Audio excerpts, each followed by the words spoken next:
Chers amis, la France, fille aînée de l'Église, vient d'être durement touchée ce matin par un attentat terroriste à Nice, au sein de la basilique Notre-Dame.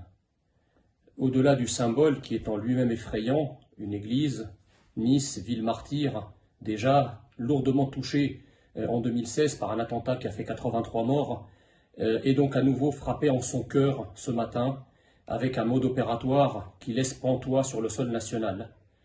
Une femme aurait encore été décapitée, une autre apparemment égorgée, et une troisième serait entre la vie et la mort, sans parler de plusieurs blessés.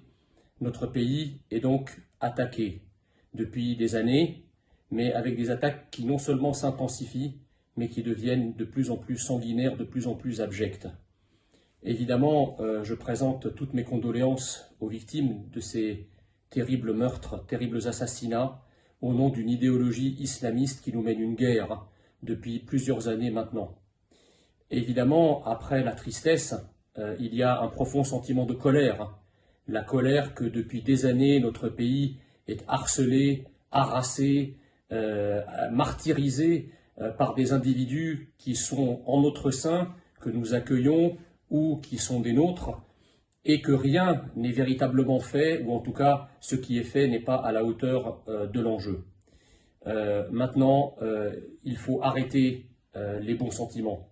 Il est temps d'arrêter toutes ces cérémonies qui sont évidemment toujours très, émotionnelles, mais qui ne règlent pas le problème. Il faut se lever, il faut agir. Le gouvernement a les moyens d'agir. Nous avons des services de renseignement, nous avons des services de sécurité qui font ce qu'ils peuvent, mais ils ne peuvent se passer d'une véritable politique sécuritaire visant à protéger la France.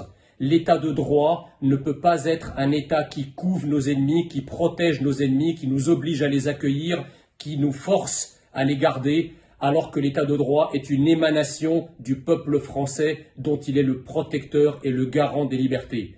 L'heure est à l'action, en plus évidemment de la tristesse, l'heure est à l'action parce qu'il faut que ça ne se reproduise plus sur notre territoire national. Vive la République! Vive